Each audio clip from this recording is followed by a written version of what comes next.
Welcome back to the Sunday Long Read podcast. My name's Amanda Ulrich. I'm a journalist and college professor based in California, and today we're diving into a new episode of our Behind the Stories series. In this series, we highlight some of our favorite long-form stories, which could be about any topic, and talk directly with the journalists who wrote those pieces. This week, I'm very excited to be speaking with Jessica Sidman, a food editor at the Washingtonian magazine in Washington, D.C. Jessica's written about food and politics and the D.C. restaurant scene for many years, but she wrote one story in particular a few weeks ago that caught her eye, especially with the election coming up so quickly. It's a piece called "What's the Deal with Republicans and Steakhouses?" In this story, Jessica tries to get to the bottom of why Republican politicians love to eat at a few particular steakhouses in D.C., and what that food choice might say about our political landscape more broadly. Thank you so much for joining me. I really appreciate it. Thanks for having me.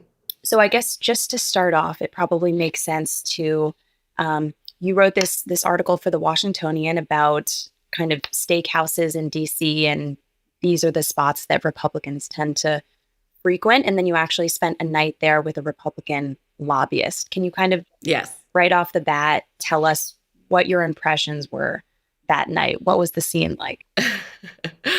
Well, I've been saying that it's the most Washington night in my entire life in Washington. Capitol Grill is one of the most Republican hangouts in DC right now. So I knew I wanted to go there with a Republican lobbyist who knew, members of Congress and other politicos, and could help me spot people and, introduce me to this world. And it was kind of everything I hoped and imagined it would be. I think I met like 10 members of Congress in one night and ate a juicy ribeye and drank wine and saw all this lobbyist schmoozing. And it was right out of a movie scene almost. It sounds like it. I also love the line you wrote where you said, if Washington is the swamp, then its steakhouses are the alligator pits. I felt like that was a great description. I mean, can you kind of describe what typically goes down in these steakhouses on any given night? I guess it seems like real conversations are being had about kind of high stake issues. Yeah, I think, DC in particular has long been known as the steakhouse town, and many of the prominent ones are located in the corridors of power, right, near the Capitol, near the White House. So naturally, you have a lot of people from different administrations and Congress going to these places, in DC, the VIPs tend to be the politicians, right? And steakhouses in particular have become very Republican coded over the years. So, these are places where there are a lot of fundraisers. There are meetings, so sometimes they're bipartisan meetings. There's a lot of lobbyist actions. These are just magnets for lobbyists. So many lobbyists just hanging out there, just hoping to, catch a senator's eye and, maybe get a word in. And that's, a call back to their client to say, oh, hey, I saw so-and-so. It's a lot of it's one of the back rooms of Washington. Definitely. And it really does seem like now there is that political divide within DC steakhouses with, I think you said, Republican PACs outspending Democrats 13-1 with, I think it was almost $800,000 worth of bills this election cycle. But it also sounds like it wasn't always so divided. There wasn't always that deep partisan line in steakhouses. Can you kind of talk about that history, when this became such a Republican politician breeding ground or place to meet? Yeah, absolutely. I think Steakhouses really came into prominence in DC in the early 20th century. And, they've always been associated with power and, masculinity. But, according to the historians that I've talked to, they weren't particularly partisan. You saw people from both sides of the aisle. And I think that has started to shift in recent decades, kind of with the way politics themselves have becoming more divisive. And when you think about it, steakhouses really represent a lot of what the Republican Party wants to represent these days. There's the pure geographic part of it where, steak or cows are raised in typically more red states.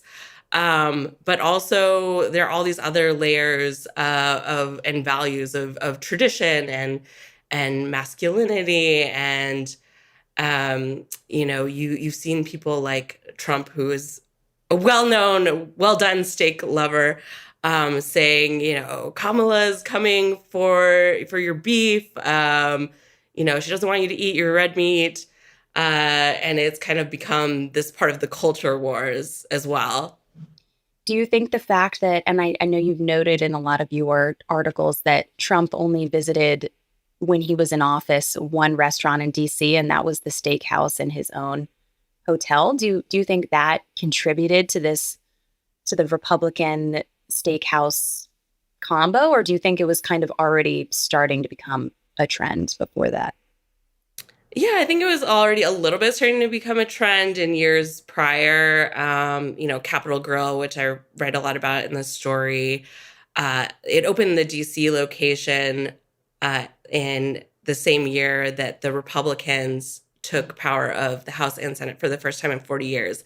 And Newt Gingrich, who was the new Speaker of the House, right around this time of the opening, made that his regular spot, and it kind of established that place as a Republican hangout. But then certainly there has never been a place that seemed as partisan as the Trump Hotel and the steakhouse there. That was the MAGA hub during the Trump years. You could go there pretty much any night of the week and you might spot a cabinet secretary or White House official or, whatever prominent figures in the party hanging out there. And of course, as you mentioned, Trump himself, that was the only restaurant he ever visited while he was in office. So when he was in office, would you say that the Trump Hotel was more prominent for Republican politicians than Capitol Grill was? Yeah, I think that was pretty well known place. It was always, in the headlines of who was being spotted there. Capitol Grill to me is a little more under the radar, and it's more of the,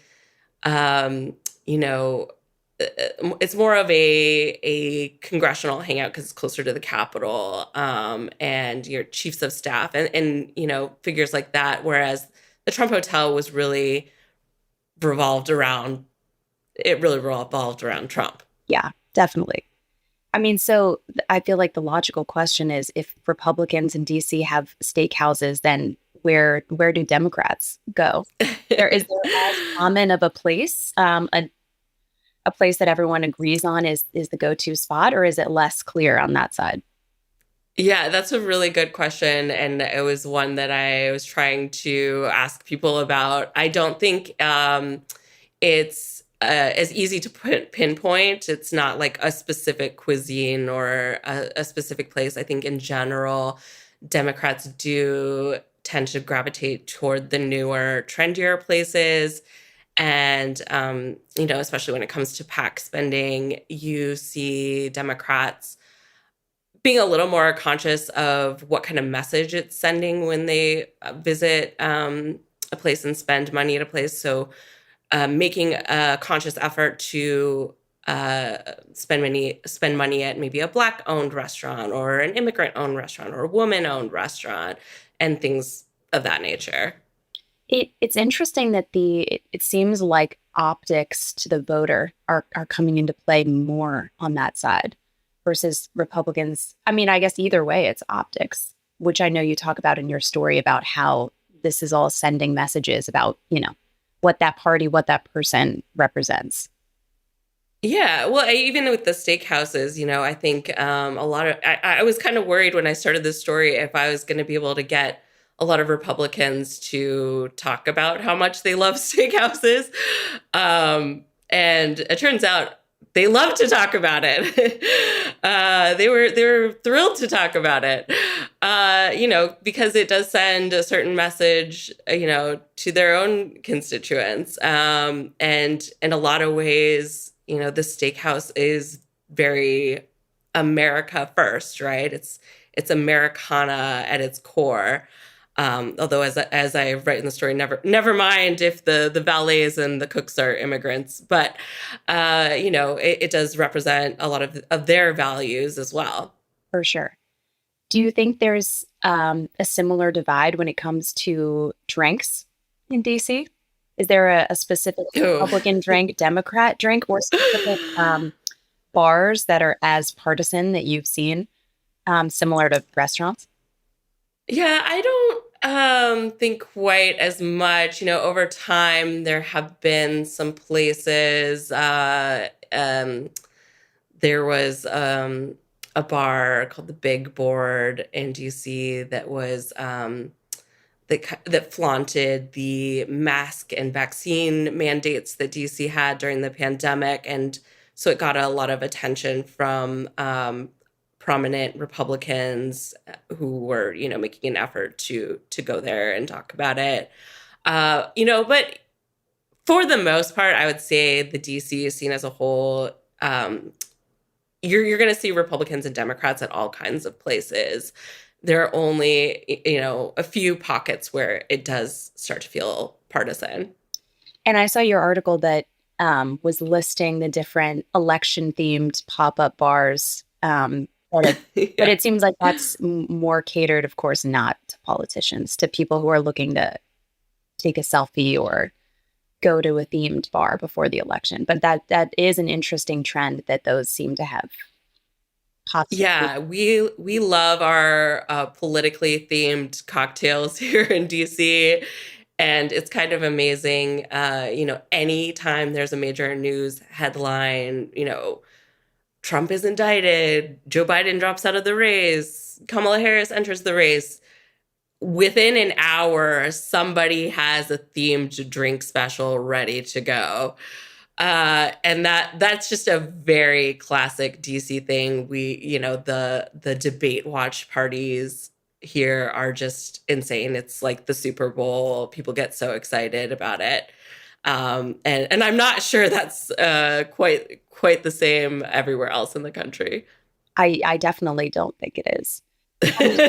You touched on this, but why? I mean, of course, the DC restaurant food scene is so intrinsically linked with politics, but can you kind of talk about why, kind of the deeper meaning of that, and why, beyond just the fact that Republicans like steakhouses and like steak, and you talk about this in your article, but why that's important, how politics and food are combined, and why it's important that the choice of food that politicians choose to eat speaks to their broader politics.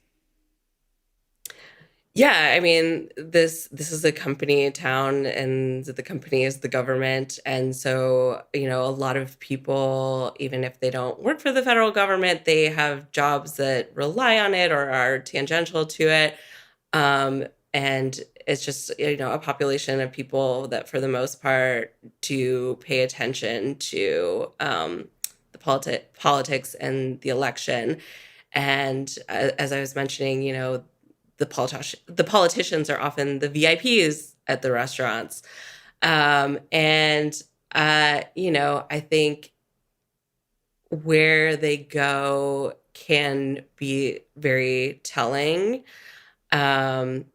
And there's certainly a lot of interest when, the president or vice president eats around town, and what does it mean? And people are saying, Tim Walz spotted at Old Abbott Grill and stuff like that. That's something that people here like to follow, and just dissect what our local celebrities like to eat.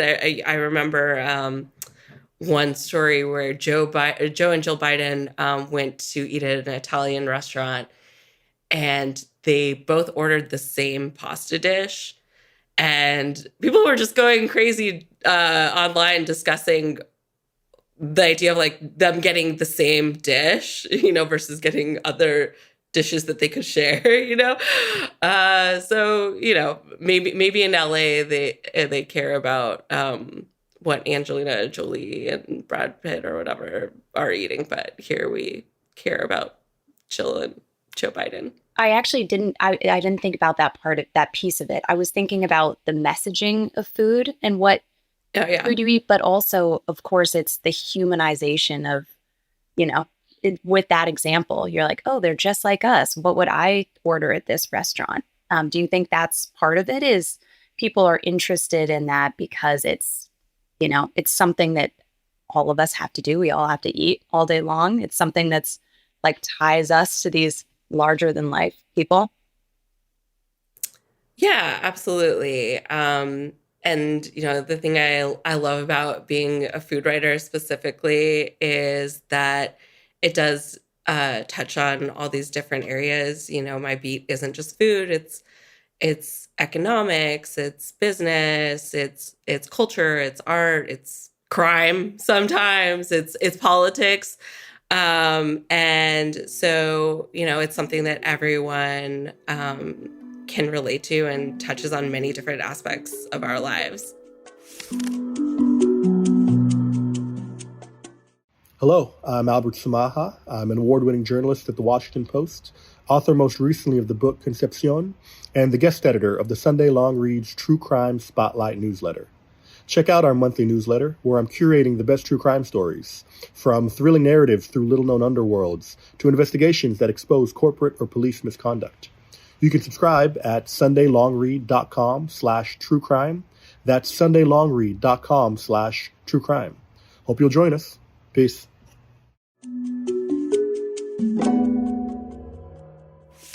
And so, of course, when he was in office, Trump only visited the one steakhouse in his own hotel. But then recently, he visited a Vietnamese restaurant in Falls Church, Virginia, right? But didn't eat anything. What do you think that message was there?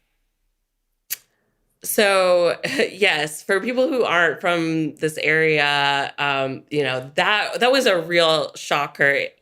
It's in this shopping center that's heavily Vietnamese, lots of Vietnamese restaurants and Vietnamese culture. And this particular restaurant is really like hidden in this mall, very much a hidden gem. You got to be in the know kind of place in a lot of ways. And honestly, when I first saw the photo of Trump there, I thought it was photoshopped because it made no sense to me. But, actually, it does make a lot of sense because he does have some support in the Vietnamese community. And he was there with a candidate who's running for a Virginia office who is Vietnamese.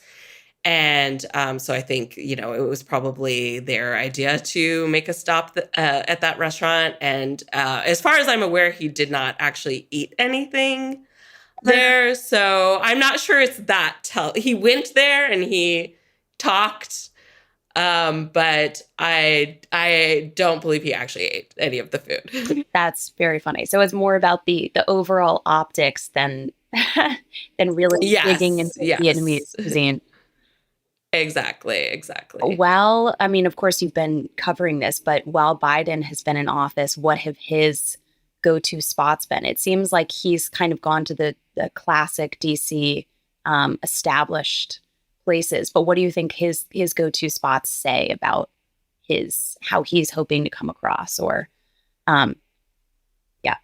yeah, that's a good question. I think that they do reveal he's a little bit of a creature of Washington because the places that he's visited for the most part have been kind of the stereotypical Washington power restaurants, places like Le Diplomat and Cafe Milano. I think on occasion he's ventured out to, like a taqueria to, I think part of it was for the COVID relief, some of the COVID relief legislation, or, to make a certain point, political point. But when it's just him eating out, he tends to stick to the very traditional places in DC. It's interesting, too, that it's very telling his choices versus Trump's and in their experience in DC, because, of course, Biden has this long tenure in politics being in DC. So he's, going to these established spots. And then Trump, doesn't have that background. So he's, sticking to what he knows, to what he's familiar with. Right. And I think,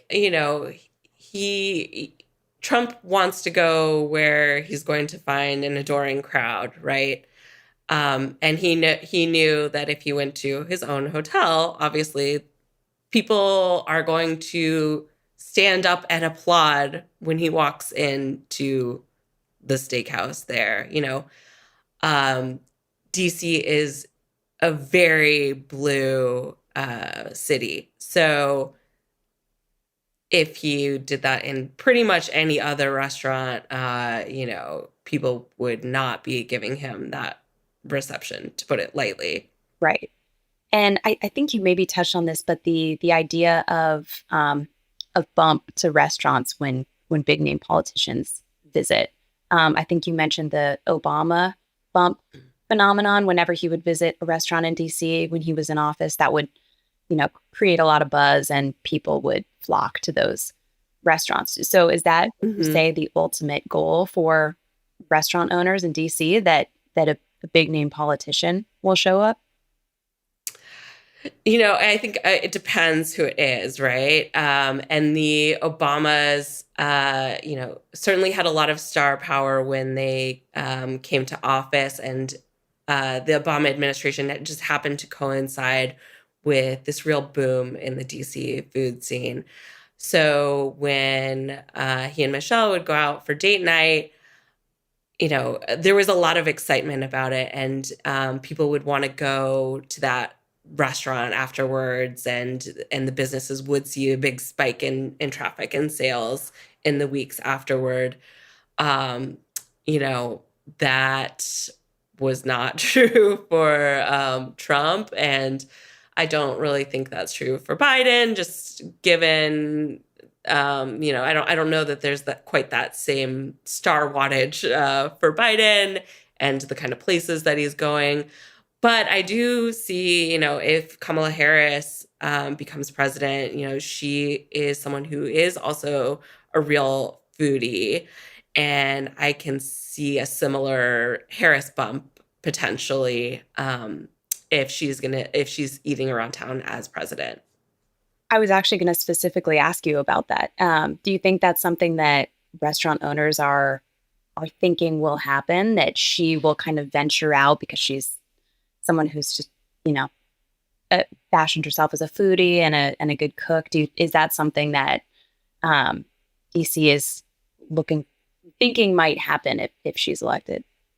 Yeah, I think there's a lot of excitement for that idea. And even when Biden came into office, I wrote this story about, restaurant owners kind of trying to work their back channels to get a visit from Biden, because I think after the Trump years, they were kind of starved for that kind of attention, right? It is exciting for a lot of restaurants here to get that kind of a high profile visit, and the Secret Service, and there's a lot of attention to the restaurant, so it can be good for business. Again, it depends on who the politician is, and I can see a similar thing happening for Harris, where a lot of restaurant owners will be, schmoozing their connections to get her in their door. Definitely. Do you see in this short amount of time that we have left before the election, do you see any strategic campaign stops at future DC restaurants, whether from Harris or from Trump? Do you foresee more stops in Trump's future, like the Vietnamese restaurant? Well, I don't. I think the thing with them coming to DC is, this is the swamp, right? So it's not necessarily always a great idea for politicians to be seen out and about in DC, especially at like a fancy restaurant. So I don't know that there are a lot of places where it would be like, leading up to the election, especially because, DC isn't a swing state by any means. I don't think there are going to be any strategic, photo ops at restaurants here specifically. But, you might see, I'm sure you'll see them at other donut shops and taco stands and what have you, and other parts of the country in swing states. Right. Yeah, definitely. What's your take on campaigning, obviously outside of DC, and the choice of food for politicians there? Have you seen a common choice of type of shop or restaurant for Republican politicians to visit versus Democrats, or do you think it tends to lean small business, kind of like Americana? Yeah. I don't know that there's anything specific to cuisine, but obviously both candidates want to show their support from small businesses, and the restaurant industry is a huge part of that, a huge job creator, and a huge part of this election. So, it's an important stop for them on both parties, no matter, what kind of restaurant it is, but probably more the mom and pops than the big chains for the most part. How would you say in general, politics and politicians have shaped this is a very broad question, but shaped the DC food scene in a way that, somewhere like New York doesn't have that influence? Do you kind of think that every city has a central type of influence on its food scene, and you can see that impact? Yeah, well, I think, one of the reasons why, steakhouses, for example, have persisted all these years, and other, similar types of restaurants, is because they are great for things like fundraising and events, which is a huge part of Washington culture and DC. And, so much money in politics is raised at places like that. And also, you have people who fly into DC to meet with their members of Congress, and they'll go to restaurants like that, and places where there's a little bit of something for everyone that's going to appeal to people from all parts of America.